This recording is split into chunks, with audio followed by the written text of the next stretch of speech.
हाँ जी, welcome back guys. HTML course के आज के इस पर्टिकुलर वीडियो में हम लोग बात करने वाले हैं अबाउट HTML स्ट्रक्चर। गाइस हम लोग समझने वाले हैं कि एक जो हमारा वेब पेज होता है उसमें जो HTML का स्ट्रक्चर होता है वो किस तरीके का होता है, डेवलपर इस स्ट्रक्चर को किस तरीके से बनाते हैं, किस टाइप के कोड एडिटर को वो यूज करते हैं, इन्हीं सब चीजों की चर्चा करेंगे हम लोग आज के इस पर्टिकुलर वीडियो के अंदर। गाइस एक और बहुत ही इंपॉर्टेंट चीज है वो ये है कि हम लोग जो यहाँ पर डिस्कशन कर रहे हैं HTML का वो बेसिकली डिजिटल मार्केटर के पॉइंट ऑफ व्यू से कर रहे हैं। तो मेरे ज्यादातर जो एग्जाम्पल्स है ना वो डिजिटल मार्केटर के ही पॉइंट ऑफ व्यू से होंगे, तो इस चीज का आप थोड़ा सा ध्यान रखिएगा। फाइन। तो जब कभी भी कोई भी डेवलपर HTML का कोड लिखता है तो उसको एक कोड एडिटर चाहिए होगा, वहीं से सारी हमारी शुरुआत होती है, क्योंकि कोड लिखने के लिए कोई ना कोई कोड एडिटर तो चाहिए। तो बहुत सारे कोड एडिटर्स होते हैं हमारे पास, बट हमने जो यहाँ पर इंस्टॉल करके रखा हुआ है वो सबलाइम टेक्स्ट कोड एडिटर को हम लोगों ने इंस्टॉल करा हुआ है। अब बहुत सारे कोड एडिटर्स अवेलेबल हैं, कोई भी कोड एडिटर आप यूज कर सकते हैं, वो मोर और लेस सेम ही तरीके से काम करेगा। तो ये हमारा कोड एडिटर ओपन हो गया, ठीक है। अब अगर मुझे कोई वेब पेज जो है वो बनाना है और HTML टाइप का वेब पेज बनाना है तो सबसे पहले मैं यहाँ पर एक फाइल बना लेता हूँ। मैं यहाँ पर जाऊँगा, न्यू फाइल कर दी मैंने, ठीक है, और इसको मैं सेव कर देता हूँ एक बार के लिए यहीं पर। और मैं यहाँ पर HTML page.html इसका नाम दे दूंगा। इसको एक्सटेंशन आपको देना पड़ेगा ताकि आपको पता चल सके कि ये वाला जो हमारा फाइल है ये किस पर्टिकुलर टाइप की फाइल है। फाइन, तो ये हमारी HTML फाइल हो गया। फर्दर हमें जो भी HTML का कोड लिखना होगा वो हम यहाँ पर HTML का कोड लिखेंगे। फाइन। अब देखना एक चीज बहुत ही इंपॉर्टेंट है, जैसे मैं ओपन करता हूँ इसको और मैं HTML यहाँ पर मेंशन करता हूँ, आप देखोगे इतनी सारी चीजें आपको यहाँ पर दिखाई दे रही। बस पूरे का पूरा जो आपका वेब पेज है ना वो बस इन्हीं सारी चीजों के अंदर आ जाता है। देखो सबसे पहले यहाँ पर आपको एक HTML टैग दिख रहा है, उसके बाद आपको यहाँ पर हेड टैग दिख रहा है। तो बहुत सारी चीजें आपके हेड टैग के अंदर आ जाती हैं। जैसे ये हेड टैग की ओपनिंग है, उसी तरीके से यहाँ पर हेड टैग की क्लोजिंग है। तो अगर हेड टैग ओपन होता है तो वो हेड टैग क्लोज भी होता है। अब यहाँ पर बहुत सारी चीजें हो सकती है अकॉर्डिंग टू अवर रिक्वायरमेंट। तो ये एक तरीके का हमारे पास पूरे के पूरे HTML पेज का स्ट्रक्चर है। बस यही स्ट्रक्चर होता है कि हेड टैग होगा, बॉडी टैग होगा, बॉडी टैग क्लोज होगा, हेड टैग क्लोज होगा, HTML टैग ओपन किया हम लोगों ने, HTML टैग क्लोज किया। तो जो भी टैग्स आप यहां पर देख रहे हैं, जो भी ओपन हो रहे हैं वो साथ ही साथ क्लोज भी हो रहे हैं। तो क्या सर जितने भी वेब पेजेस हम देखते हैं उसके ऊपर इसी टाइप का स्ट्रक्चर होता है? क्योंकि आप शुरुआत तो इसी टाइप के स्ट्रक्चर से कर रहे हैं, आप बोल रहे हैं कि HTML पेज बनाने के लिए इसी टाइप के स्ट्रक्चर की जरूरत पड़ती है। तो देख लेते हैं इस चीज को भी। हम लोग फॉर एग्जांपल कोई भी एक रैंडम सी वेबसाइट के ऊपर आ जाते हैं, लेट्स से हम इंडिया टाइम्स को ओपन कर लेते हैं और इसके हम कोड को एक्सप्लोर करते हैं। तो मैंने कंट्रोल U करके इसके कोड को ओपन किया। अब अगर आप ध्यान से देखोगे तो यहां पर आप क्या देख रहे हो कि जैसे आपको यहां पर HTML दिख रहा है, ठीक है, डॉक टाइप HTML। यही हमारे यहां पर कोड एडिटर में भी हमको दिख रहा था, देखा था आपने ना, यहाँ कोड एडिटर में भी यही चीज दिख रही थी। मैं वापस आ जाता हूं यहां पर। अब अगर आप देखोगे तो ये हेड सेक्शन के अंदर बहुत सारी चीजें हैं। अभी मैं आपको बताऊंगा क्या क्या चीजें हम लोग हेड सेक्शन के अंदर रख सकते हैं यूजुअली। तो हेड सेक्शन के अंदर बहुत सारी चीजें हैं। तो मैं क्या करता हूं, मैं यहां पर फाइंड कर लेता हूं एक बार बॉडी, ठीक है। तो यहां पर अगर आप देख रहे हो तो हेड टैग यहां पर क्लोज हुआ है, ठीक है, और यहां पर बॉडी टैग ओपन हुआ है, बिल्कुल वैसे ही जैसे आपको यहां पर दिख रहा है। हेड टैग यहां पर क्लोज हुआ है, हेड टैग ओपन हुआ था, हेड टैग क्लोज हुआ, उसके बाद बॉडी टैग ओपन हुआ, बॉडी टैग क्लोज हुआ, और यहां पर अभी बॉडी टैग के अंदर ना तो कोई कंटेंट है ना ही हेड टैग के अंदर कोई कंटेंट है। तो जनरली हेड टैग के अंदर आपके जो मेटा टैग्स होते हैं वो आ जाते हैं, आपके जो टाइटल टैग्स है वो आ जाते हैं। आपको अगर कोई CSS की फाइल लिंक वगैरह करनी है तो वो वहां पर आ जाती है, ठीक है। आप दूसरी फाइल्स को आप हेड टैग के अंदर लिंक कर लेते हैं।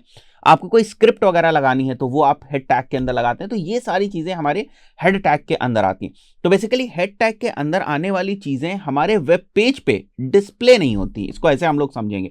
हेड टैग के अंदर जो चीजें होती वो हमारे वेब पेज के ऊपर डिस्प्ले नहीं होती। अब आप बोलोगे सर जी आप तो HTML ये बोल रहे हो कि HTML की हेल्प से हम लोग वेब पेज बनाते हैं, तो फिर क्या जो कुछ भी हेड टैग के अंदर है वो जो है डायरेक्टली हमारे वेब पेज पे डिस्प्ले नहीं होगा? नहीं होगा। आप हेड टैग के अंदर अगर कुछ लिखते हैं तो वो आपके वेब पेज के ऊपर डिस्प्ले नहीं होता है। तो फिर जो वेबसाइट का मेन कंटेंट बनता है वो कहां से बनता है? वो बनता है हमारा बॉडी से। तो जितना भी हमारे वेबसाइट के ऊपर या अगर हम कोई अपना HTML का वेब पेज बनाते हैं, जो भी हम कंटेंट उसके अंदर डालते हैं वो डेवलपर यहां पर बॉडी टैग के अंदर रखते हैं। बात क्लियर हो गई? हेड टैग के अंदर हमें क्या देखने को मिलेगा? Different different Meta tags. Meta tags basically जो हमारी इंफॉर्मेशन होती है उसी की एक एडिशनल इंफॉर्मेशन होती है। जैसे अगर हमें डिस्क्रिप्शन टैग लिखना है तो डिस्क्रिप्शन की इंफॉर्मेशन जो है वो मेटा टैग में होगी। तो हमारे मेटा टैग हो गए, ये टाइटल टैग हो गया। फाइन। तो अब क्योंकि मैंने ये फाइल बना दी है, ठीक है, ये फाइल मैंने बना दी है, तो यहां पर मुझे दिख रही होगी एक फाइल। तो इसको मैं ओपन कर लेता हूं एक बार के लिए। ओपन कर लेता हूं मैं इसको गूगल क्रोम में, ठीक है।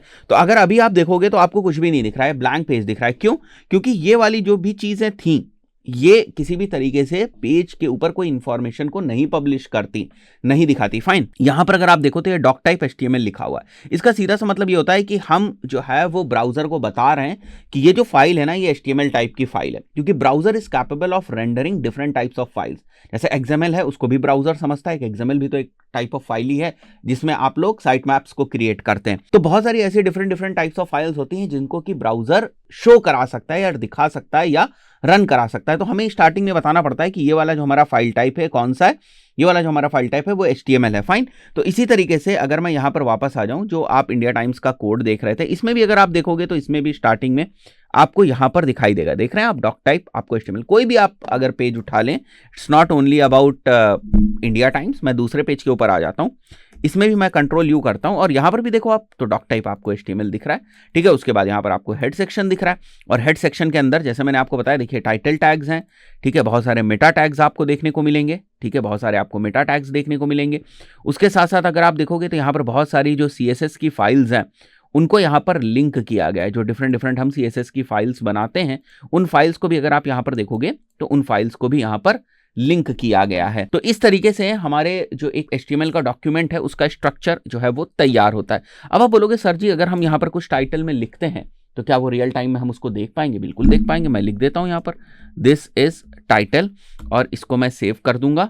फाइन, और हम वापस यहाँ पर आ जाएं और जो हम लोगों ने यहाँ पर किया था इसको मैं रिफ्रेश करता हूँ एक बार के लिए, ठीक है। जैसे हम इसको रिफ्रेश करेंगे और मैं वापस होवर करता हूं तो ऊपर देखो क्या दिख रहा है आपको, दिस इज टाइटल। ये ऊपर हमको दिस इज टाइटल दिख रहा है। और आप बोलोगे सर ये भी तो एक वेब पेज हो गया, अब जरा इसका कोड दिखाइए हमें। तो हम Ctrl U करते हैं। अब देखो जो मैंने यहां पर बनाया हुआ था कोड एग्जैक्टली आपको यहां पर दिख रहा है। बट क्या ये सारी चीजें कुछ आपको रन होती हुई एज सच वेब पेज के ऊपर दिख रही हैं, मतलब ब्राउजर में? नहीं दिख रही हैं। इसी तरीके से अगर मैं यहां पर जाकर बॉडी वाले सेक्शन में मैं कुछ मेंशन करता हूं, जैसे दिस इज बॉडी, ये मैं मेंशन करता हूं, ठीक है, दिस इज बॉडी कंटेंट, और यहां लिख देता हूं here we are going to create a website. Fine, ये मैं लिख देता हूं और मैं इसको कर देता हूं सेव, और मैं वापस आऊंगा, को हम लोग क्लोज करते हैं, को हम लोग रिफ्रेश करते हैं। अब देखो ये चीज हमको यहां पर दिख रही। तो अभी आपको बात समझ में आ रही? तो अगर आपके पास किसी भी वेब पेज का कोड आ जाए तो आप अब देख के समझ जाओगे कि हेड सेक्शन कहां से कहां तक है, बॉडी सेक्शन कहां से कहां तक है, और HTML टैग हमारा कब ओपन हो रहा था और कब क्लोज हो रहा था। इसको भी अगर हमें समझना है, मैं वापस आ जाता हूं इसी पेज के ऊपर जो हमारा ये वाला पेज था, और इसके अगर मैं कोड को देखूं और मैं अगर इसमें बॉडी टैग को सर्च करता हूं तो यहां पर आप देखो 294th लाइन से बॉडी का जो हमारा टैग है वो स्टार्ट हुआ, ठीक है। और अगर मैं इसकी क्लोजिंग देखूं कि बॉडी टैग हमारा क्लोज कहां हुआ है, तो आप देख सकते हो 1425 पे क्लोज हुआ है। फाइन, इसी तरीके से हमारा ये HTML वाला जो आप टैग देख रहे हो, ये यहां पर हमारा HTML टैग जो है वो क्लोज हो गया है। और ये जो आप देख रहे हो ये बेसिकली कुछ और चीजें हैं जो किसी ना किसी तरीके से काम आती हैं, और एडिशनल स्क्रिप्ट्स वगैरह हैं जिनका कोई यूज होता है, बट आप उसको इग्नोर करो। आप अगर कोई नॉर्मल सा वेब पेज बना रहे हो तो उसका जो स्ट्रक्चर है वो इसी टाइप का आपको मोटा माटी देखने को मिलेगा। तो पूरे का पूरा वेब पेज आपका बस इसी के अंदर आ जाएगा। बाकी जो बहुत सारे डिफरेंट टैग्स वगैरह को हम लोग यूज करते हैं, जैसे फॉर एग्जांपल हम HTML के थ्रू टेबल बनाना चाहते हैं या कुछ भी करना चाहते हैं, तो उसके लिए फिर हम बहुत सारी चीजें करते हैं। वो आगे की चीज है किस तरीके से हम लोग एक वेबसाइट, बेसिक सी वेबसाइट बना सकते हैं। बट सबसे पहले क्या है कि अगर किसी भी वेब पेज का कोड हमारे सामने रख दिया जाए तो इतनी बात तो समझ में आनी चाहिए कि HTML टैग कहां से कहां तक का है, हेड टैग कहां से कहां तक है, बॉडी टैग कहां से कहां तक है, बॉडी टैग के अंदर कौन सी चीजें आती हैं, हेड टैग के अंदर कौन सी चीजें आती हैं। दोस्तों आशा करता हूं वीडियो आपको पसंद आया होगा और एक बेसिक आपको जानकारी हो गई होगी। थोड़ा सा प्रैक्टिस करने के लिए सबलाइन वगैरह इंस्टॉल कर लें, थोड़ा बहुत कुछ करते रहें, अच्छी आपकी प्रैक्टिस होती रहेगी। अगेन मैं फिर से आपको रिमाइंड करा दूं, यहां पर हम लोग वेबसाइट बनाना नहीं सीख रहे हैं, यहां पर हम लोग केवल HTML CSS और जावास्क्रिप्ट के वो फंडामेंटल्स और बेसिक क्लियर कर रहे हैं ताकि एज अ डिजिटल मार्केटर हम और उसका बेहतर तरीके से इस्तेमाल कर पाए। इस पर्टिकुलर वीडियो में इतना ही, मिलता है नेक्स्ट वीडियो में। Till then good bye.